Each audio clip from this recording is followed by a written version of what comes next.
This is your Barbados Today Morning News Update for Monday, June 24th, 2019. Thanks for joining us. I'm Carol Williams. We begin with news that neighbors of an elderly woman and her son who perished in a weekend fire at Bush Hall, St. Michael remain in shock. The efforts to save the 82-year-old woman and her 53-year-old son came to naught. Police are also saying there's no clear indication of what caused the blaze. Barbados Today's Karim Smith reports. On Sunday morning, pockets of smoke were still rising slowly and few items in the flattened house could be recognized, including a stove and a few articles of clothing. In the road was the charred remains of a white van which Carlton, a former taxi driver, once used to make a living. Meanwhile, neighbors recalled unsuccessfully attempting to pry their way through the front door of the First Avenue Alleyne's land home. Unfortunately, they would find themselves listening in terror as loud cries became faint whispers. Yeah, it's a very, very, very bad experience, one that I wouldn't even like no one at all to ever experience. No one. Neighbors remember the mother and son as having a very cordial relationship with each other and those around them, characteristic of the Bush Hall community which they were from. Barbados Today understands 82-year-old Barbara Ford suffered with dementia. Earlier in the day, family members were reportedly on the scene, including some of the deceased woman's children, collectively coming to grips with a tragic loss. Kareem Smith for Barbados Today. The names of 34 semi-finalists in the MQI 98.1 Soca Monarch competition are out, with 2 people tying for the one of the spots. The National Cultural Foundation's Simone Codrington made the announcement last night. Adrian Clark, AC, I like it. Be more specific, Soca Explosion. Betty B, Nah Holding Back. Biggie Irie, Magic. Bobo, From the Heart. Brett Linton, We're Alive. Brian Bamba Payne, Tell Me When You're Coming. Damian Marvey, Summer.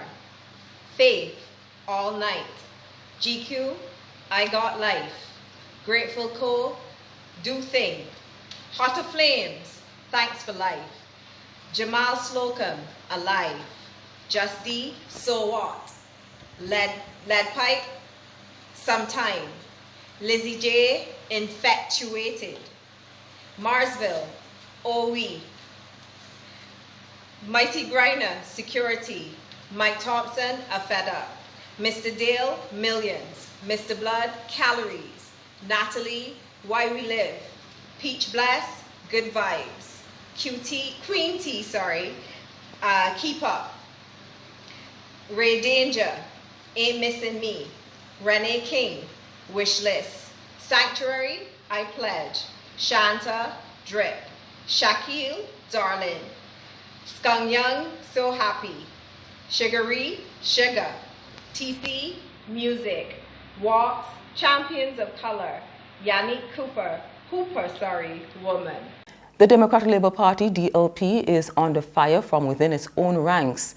Former MP Hamilton Lashley isn't happy with the poor showing of the party executive at last week's funeral of former DLP parliamentarian Dr. Erskine Simmons, who passed away earlier this month.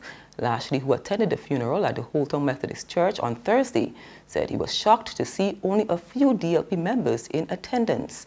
The former MP was also disappointed that Dr. Simmons, who served in the Senate from 1991 to 1994, wasn't given the honor to lie in state at the party headquarters. Lashley contends that Dr. Simmons, who made a significant contribution to the nation in medicine, politics, renewable energy, and Pan-Africanism, deserved better from the party.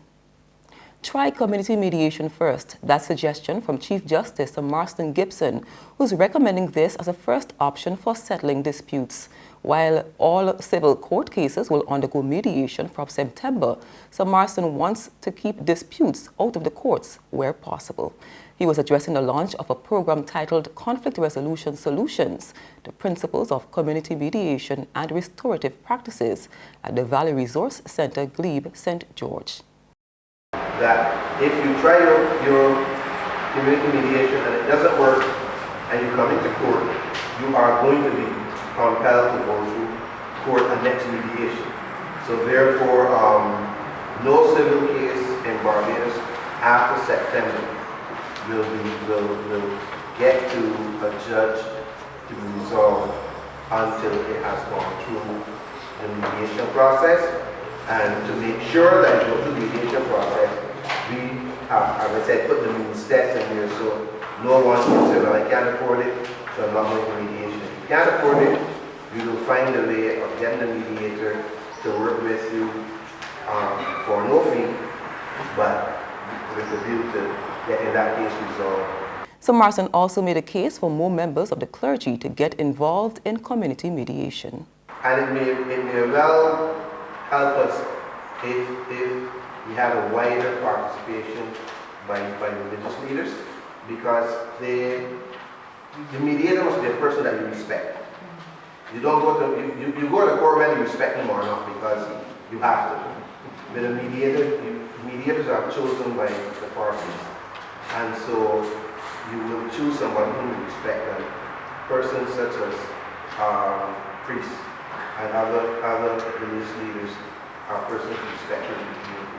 So I hope that community mediation will take off in Barbados, because the more community mediation happens, the less we have to deal with the issues in the context of the court. There's regional and international news after this short break.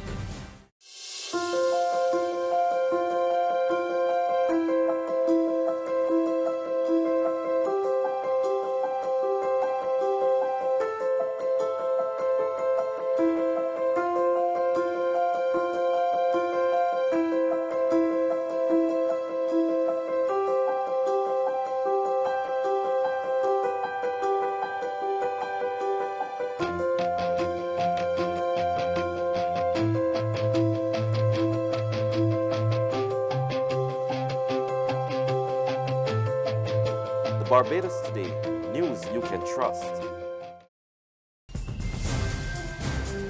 Grenadian Prime Minister Dr. Keith Mitchell has hailed late former Prime Minister of Jamaica, Edward Seaga, as a champion of regional integration. He was among thousands of people who attended Seaga's funeral yesterday. In his tribute, Prime Minister Mitchell said Grenada remains thankful to Seaga for supporting the United States-led invasion of his country in 1983. I also say a final thank you to my friend. Thank you for your courage you displayed in supporting the intervention, invasion, whatever you want to call it, of Grenada in 1983. There may not have been a unanimous support for the course of action taken then, but I stand here today convinced that you were acting in Grenada's best interest, and for that we thank you. Yesterday's service followed 4 days of official mourning for Seaga, who was Prime Minister of Jamaica from 1980 to 1989. And finally, more than 70 police officers have been taken off the streets in the U.S. city of Philadelphia for violent or racist social media posts. The Plainview Project reviewed the posts made by a sample of police officers in 8 cities. We get the details from Al Jazeera. The residents are demanding accountability from their police force. Fire these cops on the spot! That should happen right now! 72 officers out of 6,300 have been put on administrative leave pending an investigation for posts on Facebook deemed racist or advocating violence. Posts which, according to the police commissioner, could undermine police-community relations. It makes me sick, to be honest with you. It really makes me sick because we are in a position to know better. Posts like "nice day for a chokehold," equating black people with savages, and denigrating Muslims were found by the Plainview Project when they looked at social media activity of a sampling of officers in 8 cities, big and small. When we looked at a post, we asked, is it possible that this post, this statement, this meme, could affect civilian trust and civilian understanding of the police force? Lawyer Emily Baker White said the posts vary in severity, but showed disturbing trends. And that's news, but for the very latest, visit our website at www.barbadostoday.bb. You can also subscribe to our e-paper, email updates, or like us on Facebook. And sign up for breaking news alerts via WhatsApp. We're also on Izumi Media in bus terminals, as well as Screenplay at supermarkets and gas stations near you. You can also hear us on Mix 96.9 FM and Capital Media HD 99.3 FM. I'm Carol Williams. Have a good day.